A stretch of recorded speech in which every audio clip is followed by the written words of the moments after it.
So what is the digital economy?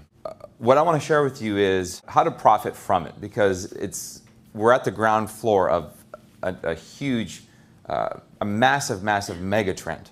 And we're about 5 years into that mega trend, and most people haven't woken up to it yet.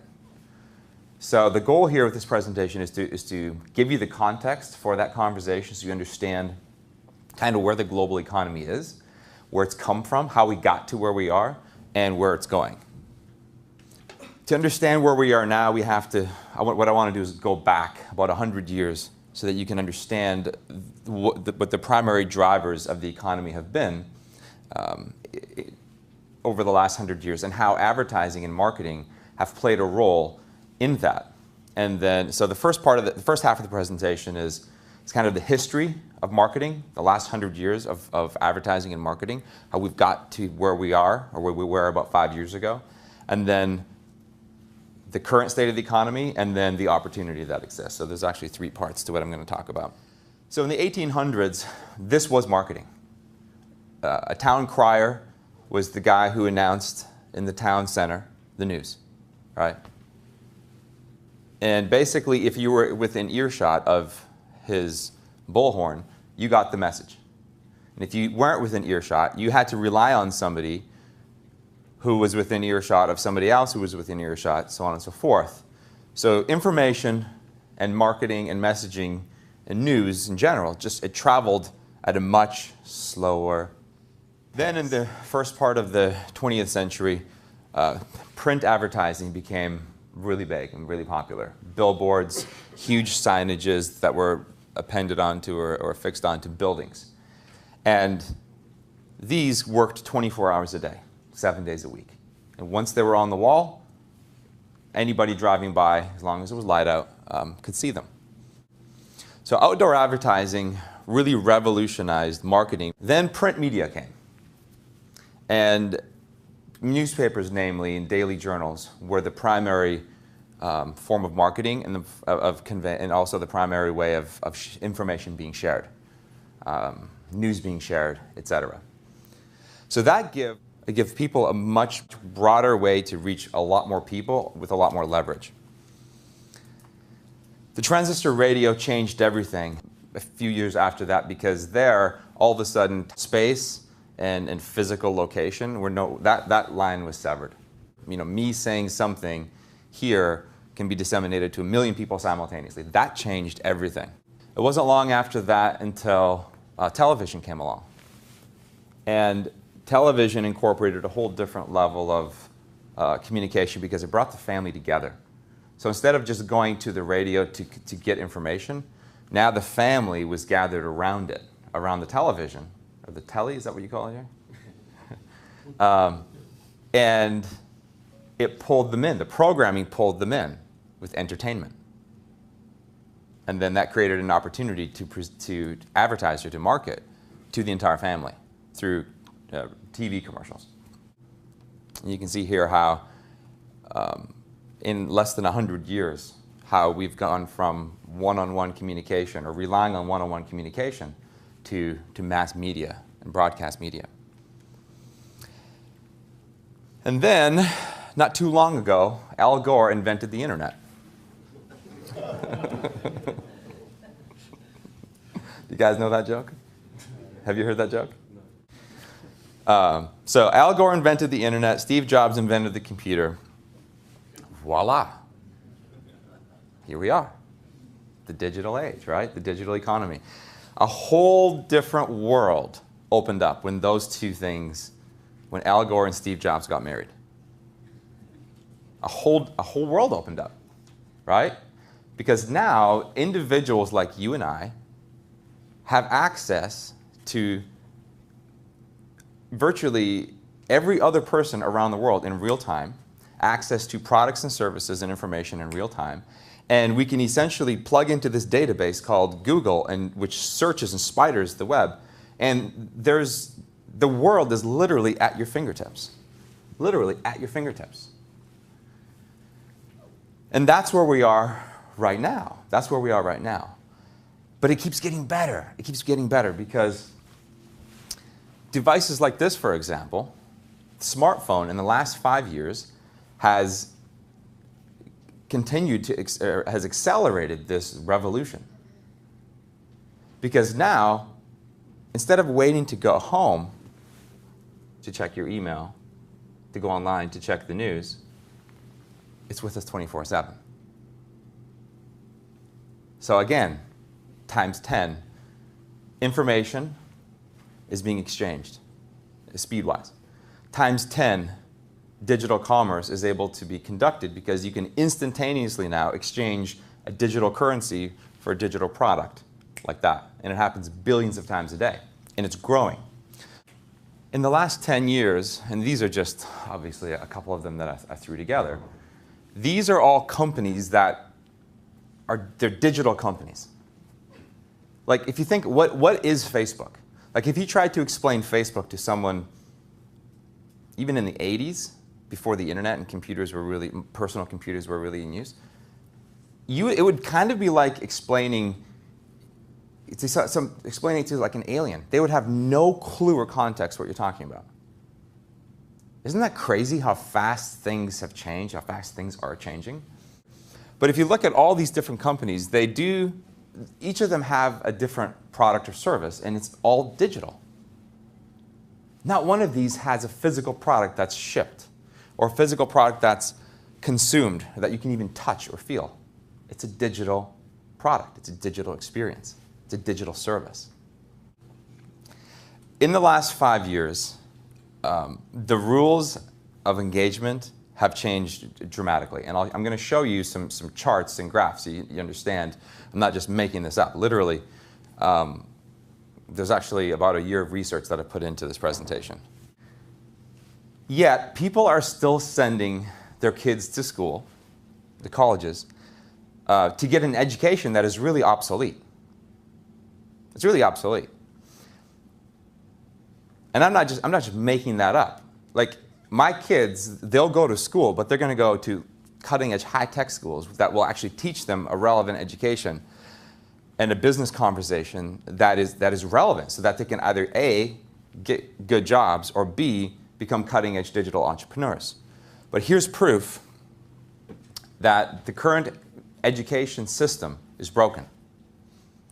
In the US, 50% of college graduates from the last 4 years, 50%, have yet to find a job. They're still living with their parents. The New York Times reported this past weekend that the number of college students still living with their parents dropped to 46%. And that's a good thing. That means the economy is turning around. That's actually a metric they use to measure the growth of the economy, because if young people can't get jobs, that's a really serious problem. Because at some point, the people that do have jobs who can't keep them, those jobs, in other words, there are no new jobs being created, right? It's scary. The average income of a college graduate, someone who's graduated since 2008, is $35,000. $35,000. That's, what can you do with $35,000? I don't even have words right now. Last week, it was announced, and this is a huge, FU to establishment. The South Dakota School of Mines and Technology, it's a small college in the US, released the median income of a graduate surpassed that of a Harvard graduate. Think about this. The median income is higher than Harvard graduates. Do you know what a Harvard education costs? Like, no less than $200,000 minimum. Like, you're not coming out of there with less than $250,000 education. Why is that? Tens of millions of jobs have been and continue to be digitized, or vaporized, whatever you want to call it. But countless tasks and jobs are being replaced by technology. But you get my point. There's lots of jobs there, but would you really want to go up into northern Canada and work in the oil sands, like covered in black tar, freezing your ass off. Like, it's like 13 months of frigid weather.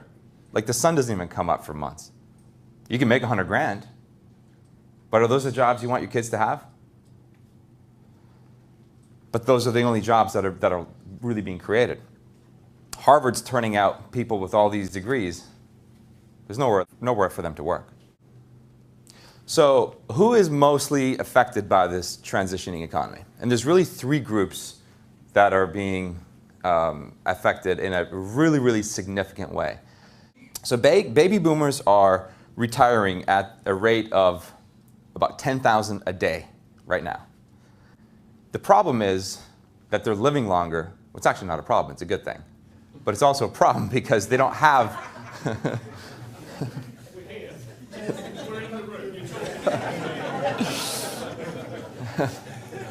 the problem is that they're living longer. And the problem for them, I mean, if you think about it, it's you guys are going to live a lot long. Like, life expectancy is increasing very rapidly. So I believe it's the Gen X and the Gen Y responsibility to now pay it back to the next generation. And I believe that there's so much opportunity for us to help the baby boomers reinvent themselves and acquire the mindsets and skill sets required for this new age, this new economy, this digital economy, because times have changed. The rules have changed. What worked 10 years ago, 20 years ago, 30 years ago doesn't work. That logic no longer works. It's a completely new game. So our job is to teach and to empower and to wake up the baby boomers and say, hey, you don't have to coast into your golden years and lose your dignity. You don't have to lose your home. You can continue, like Dr. Charlie, you can continue to grow as an entrepreneur and as a person and continue to have a life that you're really freaking proud of and not have to count on living on savings. I mentioned the students graduating college without the proper skill sets and mindsets. I'm not sure how it works in Europe or here in the UK, but in the US, when somebody takes out a student loan, it's a government-issued loan. And it is the only type of loan that you can never escape. It will go with you to your grave. And whoever inherits your estate assumes responsibility for that debt. You see, if you default on a car loan, it just goes on your credit, like you defaulted on a car loan, and worst case, they come and get your car. They'll tow it away, but it's gone. Once you've assumed responsibility for student debt, or once a student has assumed responsibility for it, it's theirs for life. They cannot escape it. So there are kids right now that are changing their phone numbers every month because they're hounded. What's happening is the government is selling student loans to debt collection agencies, and they're just having a heyday because they can't go anywhere. And by law, they have to pay that back somehow, some way, sometime. We'll have to figure out someday, I don't know how to help the students, to be honest with you. And then the big one is the workforce. Things outside of your control can happen. Forces outside of your control can happen. And if you're not self-reliant, you're at the mercy of things, politics, global trends, etc., that are just, they're out of your control. So the key point here is that you have to find a way to insulate yourself and become self-sufficient. So let's just say we had a row of bikes out front here. Is there anyone that doesn't know how to ride a bike? Is there anyone that doesn't know how to swim? Okay, good. We can make fun of those people. So let's say there's 50 people in this room, and there's 50 bikes out there. But one of the people in this room doesn't know how to ride a bike.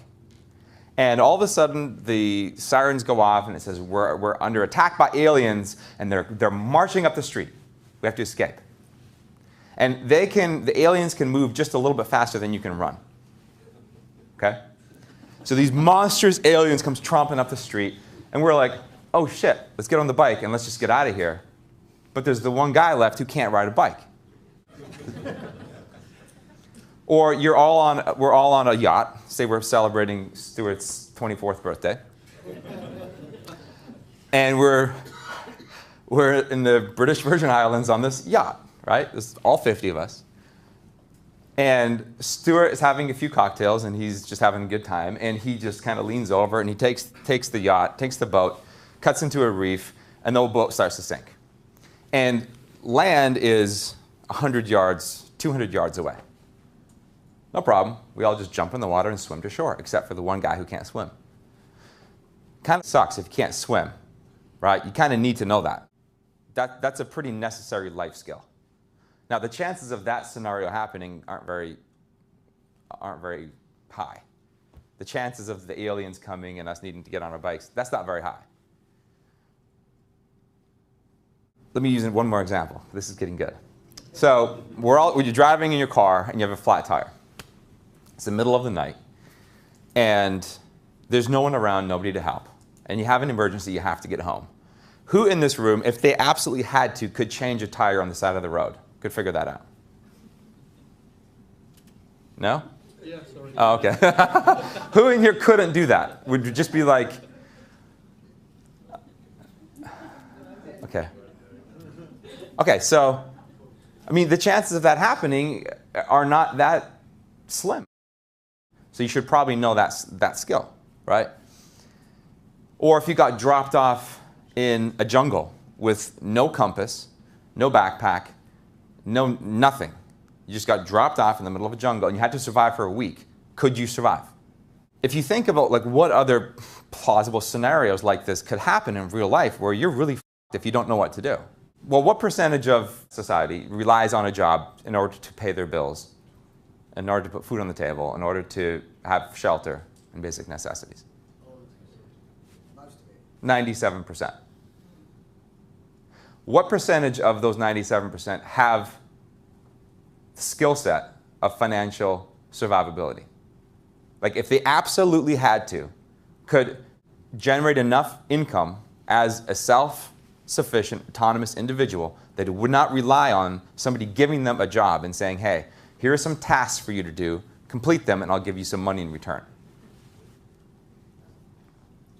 And what do you think the percentage chance of, at some point, one of these 97% needing to figure that out? Right? Okay. Well, we are in the business. What we do, what I do, is teach that 97% that skill.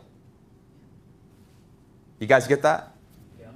Can you see the market does not get any bigger? The only people that aren't in our target audience are the 1 or 2% of society that are already financially self-sufficient, financially independent.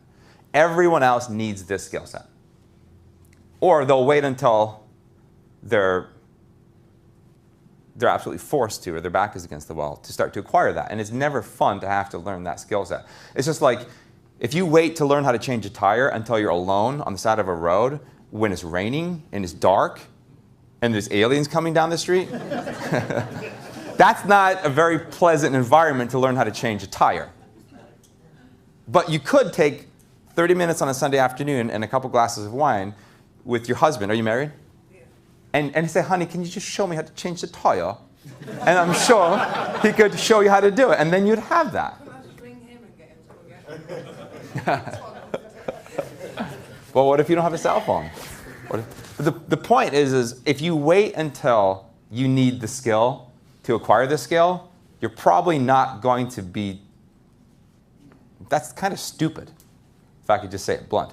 To wait until the aliens are marching down the street to learn to ride a bike is dumb. It's just dumb. So our job is to wake people up to the fact that they need this skill, even if they don't think they do. Fiona, you told the story about getting laid off from that job. I mean, that happens to, I can't imagine that feeling. Like, I walked away from my job as a defense mechanism because I didn't want anyone ever to take my job from me. But can you speak to that for just like a minute? Like, what did your body do? How did you react when you were notified that you were just made redundant? It was a very emotional experience, and I felt, inside, I felt used, I felt let down, and but I felt that I had in the job, I felt I'd over-delivered. You know, I'd worked hard, I'd built up a team, I had trained a team of 8 people. So I just felt completely dispirited, used and spat out. And it's amazing that you waited until you got kicked out of the nest, and then you had to figure it out. Exactly. You had to figure it out. It wasn't pleasant, but you had to figure it out. Now, what if it had taken you an extra 3 months to figure it out? Like, what are the ramifications that it could have had on your life? Like you said, you were beg, borrowing, and stealing. You were extending your credit cards. That's not a comfortable. It's really difficult to be creative and to create something, especially it's something that requires you to be in an inspired state. To be a successful entrepreneur, you have to be in an inspired, abundant state. How do you do that when the aliens are literally on your doorstep? I mean, so kudos to you for being able to like cut through that and make that happen. Most people can't. We believed in ourselves, and I think that's what you've got to do, is just believe in yourself. As you say, you know, we had all the tools on board already. We just needed to hone them and believe that we could do it. And I was so adamant that I wasn't going to be treated like that again. Yeah. That it gave us the impetus to. Yeah. And then you got lucky. You found guys that actually knew what they were doing, who said, you don't actually have a real business. You're chasing silver bullets, and you're playing the widget game. And they showed you, they taught you, mentored you with a real life skill set of being able to provide for yourselves. Yeah. So cheers, congratulations to you guys. That's amazing. So I was doing research earlier this year on entrepreneurship, because I found that there were the reports of how entrepreneurship was exploding because of the economy going down. But then there were also other reports that were saying that entrepreneurship was on the decline. And so I did some research, and I found that there actually is a segment of entrepreneurship that is exploding. And it's up 250% since 2008. Necessity-driven entrepreneurship. People like Greg and Fiona Scott. I don't know too much about trends and that kind of stuff. You're a numbers person, but what does that kind of look like to you? Bit of a trend, maybe? Yeah, it's going in the right direction. It's going in the right direction for us because we have the education, the solutions. We have what these people need. It's very unfortunate for them, but in this, because of all of these things that we just talked about, there's a massive, massive trend here. There's a mega trend that's creating a massive opportunity. There's a massive, massive opportunity for a whole host of digital entrepreneurs to solve that problem. That's a huge problem. I mean, it's an opportunity, but opportunities, problems create opportunities. If there's no problem, there's no solution needed, right? So as an entrepreneur, you make money by solving somebody else's problem or providing a solution to a want or a need that they have, right? So as a digital entrepreneur, the secret is to find huge pockets of people having massive problems, come up with a solution for that problem, package it, bring it to them, and allow them to benefit from your product or service, helping them solve their problem. And then the law of remuneration, which is the reciprocation of value and service with money, kicks in, and that's how you get paid. It's real. That's how the economy has always worked. That's the way the law of remuneration works. That's the way business has always been. So this is how us as digital entrepreneurs, how we in the next 10 years are going to make just absolute boatloads of money. Boatloads. Like whatever you feel you want or need financially, you can absolutely achieve by helping solve this problem with us. You guys getting that? Yeah. Meanwhile, traditional entrepreneurship, I don't have the chart here, at least I don't think I have it, but it's flat. It's actually down about 5% in the last 4 years. Do cars cost more than they did 10 years ago? Does gas cost more than it did? Does pencils cost more? Does food cost more? Does anything cost less than it did 10 years ago? Maybe computers, maybe? Plasmas? But the vast majority of products and services that we consume, what's inflation? 1%, 2%, 3% a year? Income's going down. I'm not nearly smart enough to figure out any of this stuff on my own. I just do lots of research. We're just 10 years into this trend. 10 years from now, this will be all like, it's so apparent. This will be common knowledge. Everybody will be talking about this.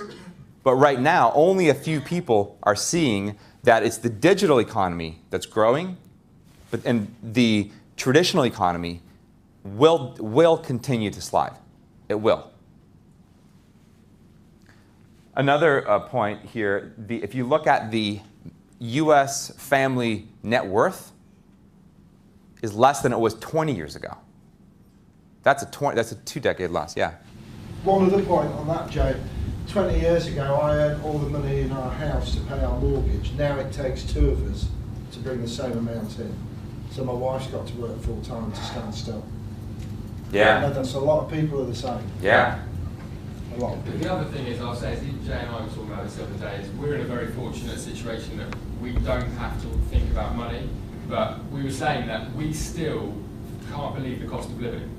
Like, you fill up your tank. It's $100 to fill up my car. You know, so $100. even though we don't, on a day-by-day basis, I've never witnessed as it is now. You know, I'm 30 years old, and you guys have been around a lot longer. Some of you guys have been around longer than I have. Don't worry. After we're done today, we'll just stand here, and you can just come and smash us in the face. Just like. but that's the point. You know, we are aware of what the cost of living is. Right. Just speak quickly. We haven't got much time left, us.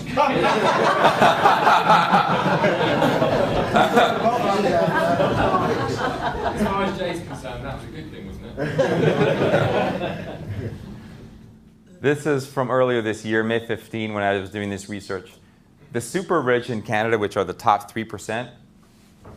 In Canada, the Canadian economy is not nearly as stratified as the US economy. Like, the Canadian economy, the poverty line is much higher, and there are not nearly as many super rich. It's much higher percentage of middle class versus the US, where it's like super rich and then super poor and then the people that float in the middle. The point that I'm going to try to make here over the next few slides is that even through this recession, certain people who are correctly positioned are getting richer at a quicker pace. The rich are getting richer. The rich are getting richer. That should fucking piss you off. You want to know what they know. Because there are really 2 groups of people. You're either riding this wave up, or you're dying a slow death with the masses. The super rich, almost 200 times the average wage. The point here is that the super rich, their income is no longer correlated to an exchange of time and money, for example. That's exactly what we do. We sever that connection, that correlation between time expended or energy expended and money earned. Okay? It's a very, very key distinction. The rich grew richer last year, even as the world endured the worst recession in decades. The stock market helped rebound the world's ranks of millionaires climbed 17% to 10 million, while their collective wealth surged 19%, nearly recouping all the losses from the financial crisis, according to the latest Merrill Lynch World Wealth Report.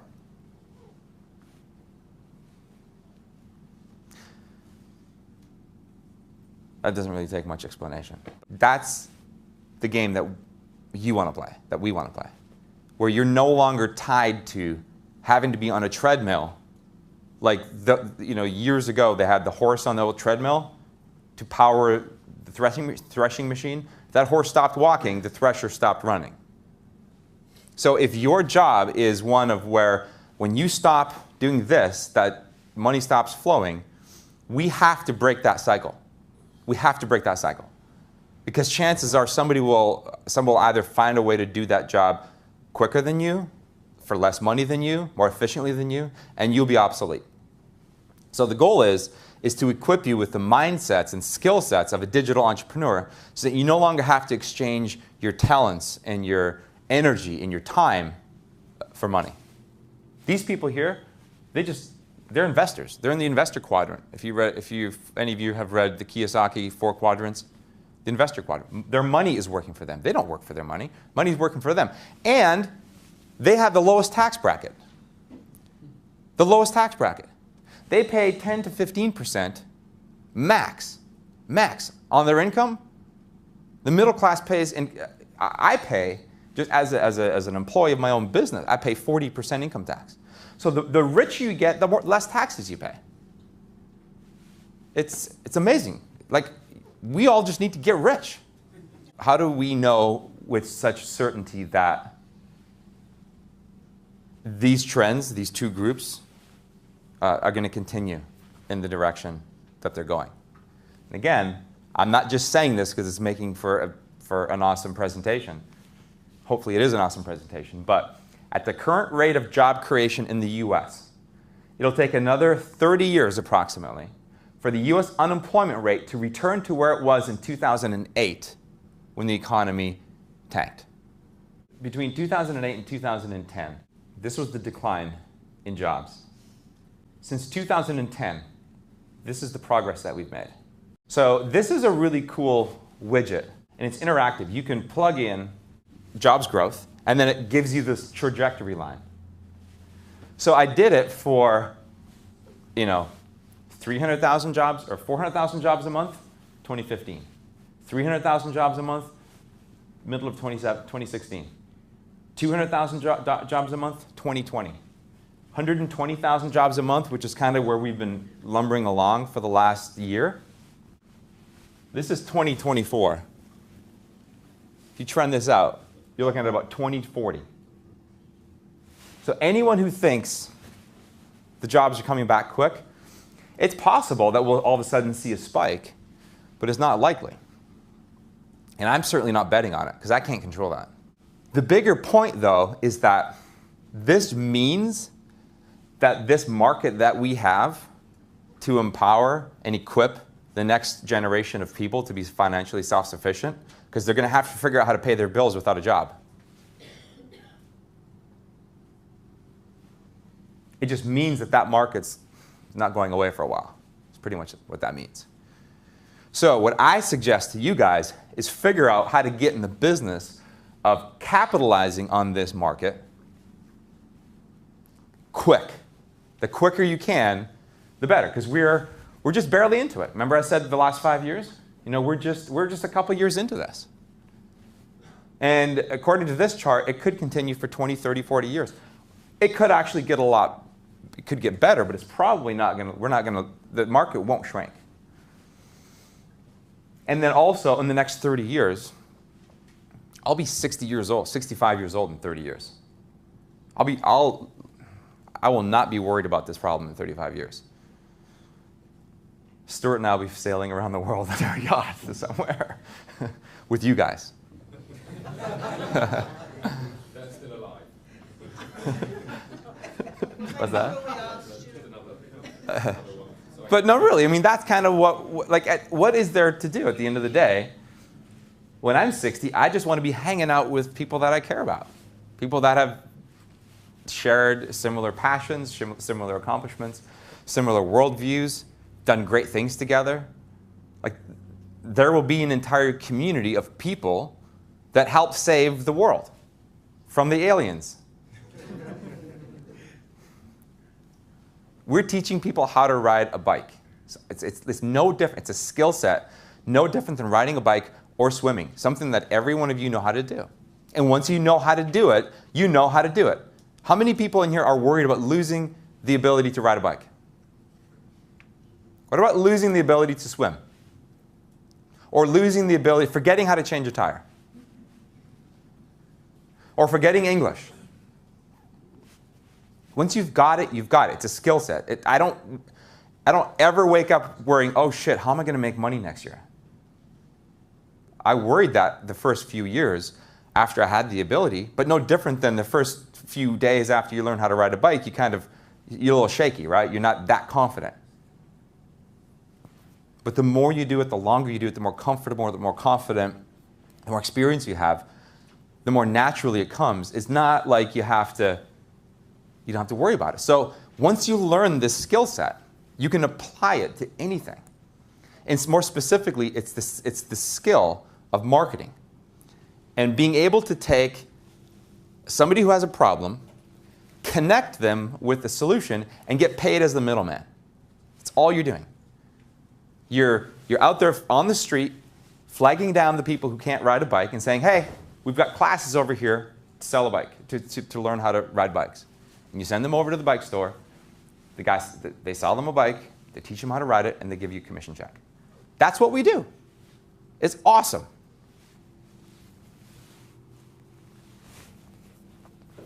This is just another trend. You can see billions of ad spend online between, so this is projected out into 2030, for the next 3 years. This market, the digital economy, at an absolute bare minimum, if the world ends, maybe the world will end at some point here, I don't know, but this is 2012, got a pretty solid trend. It's not going anywhere. I think if I had to put my money on something, I'd say I would continue to bet, I would bet heavily that the digital economy will grow, continue to grow. I think that's a pretty safe bet. But I'm not a bettor. So what does digital mean? Digital basically in this context means it's instant. So 100 years ago, you had to have something of value to exchange for a product or service. So if I was a farmer and I grew turnips and I loaded them into the wagon, I could take the wagon to town and exchange the turnips for new shovels at the hardware store, for example. So turnips in that sense were a currency. Salt in the past has been a currency. Barley has been a currency. Gold has been a currency. Silver has been a currency. Aluminum used to be a currency. In fact, aluminum used to be more valuable than gold until they found out that there's a lot of it out there. It's very easy to produce. Point is once currency became digital, it became possible with the advent of, with Steve Jobs and Al Gore getting married. Remember that? When that happened, it made it possible for me to exchange a product and service with you and you to give me money instantaneously anywhere around the world, 365 days a year.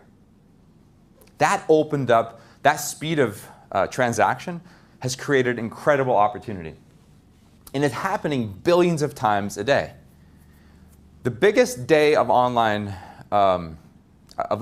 e-commerce is called Black Monday. If you look at like minute by minute spending from midnight to midnight, that 24-hour period of Black Monday, and lay it on top of each other, you can see the last 3 years how much it's increased. And that is becoming, for a lot of economists, a way of predicting online spending trends. And it's like this year is going to be like $1.5 billion to $2 billion. It's crazy how much is being spent online. And the point is that it's just so much easier now just to go onto Amazon and do your shopping. Amazon is going to eat Walmart's lunch. Why would you go to Walmart and get in line with all of those people and spend 4 hours that you could be spending with your family when you can simply go online and have it drop shipped for less money to your door? Like, think about that. Think about that. There are millions of people that work for Walmart. I mean, there are millions of people that rely on retail jobs. They're going to need jobs because you're not going to need a store at some point in the future. Why would you actually take an hour of your life that you cannot get back and go to Walmart? You've got to be out of your mind. Why would you do that? Like, why would you do that? You could read a book. You could meditate.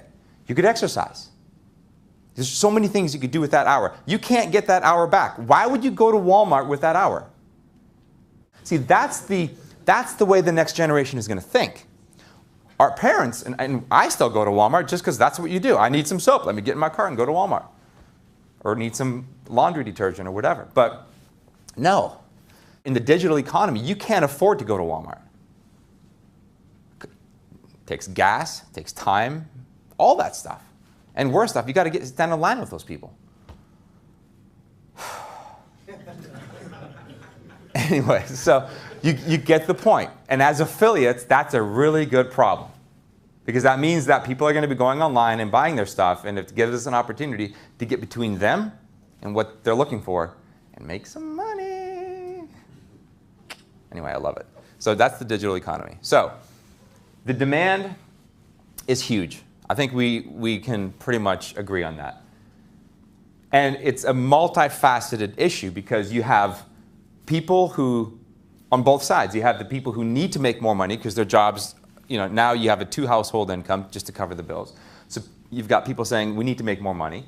You have kids that are entitled who that want everything, who are still going to want new sneakers, a PS3, a new hockey equipment, et cetera, a trip to Disney World.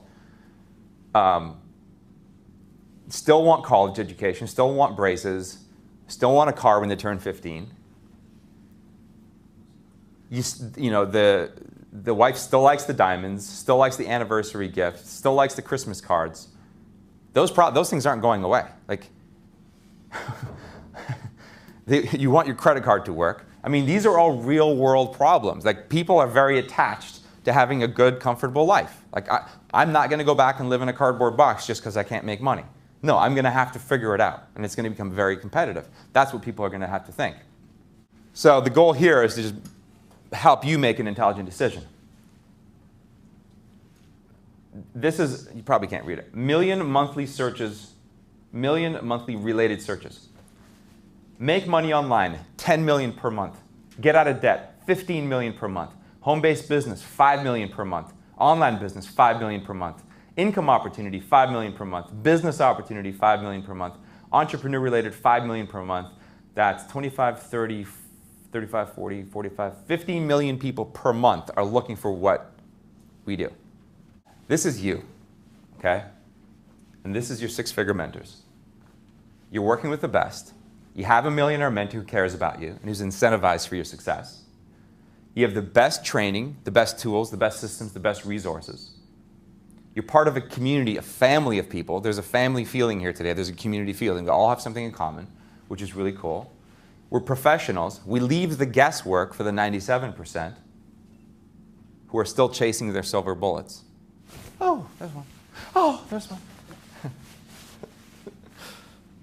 I just had another funny visual. So we all, aliens are coming, great. So let's hop on our bikes. We're going. Now there's going to be those people who say, no, I'm going to try to outrun the alien. Or here's my pogo stick. Do what the successful people do if you want to have the results that they have. And finally, you have a kick-ass marketing system that eliminates the vast majority of variables that cause people to fail. So you're with the right people, the right community, the right product line, the right mentors, and the right system. I think that is the end. Thus, there is an unlimited amount of wealth that can be created if you get the big picture and you can acquire the digital mindset. So, thank you very much. Oh, I'm right on the money, too. Thank you.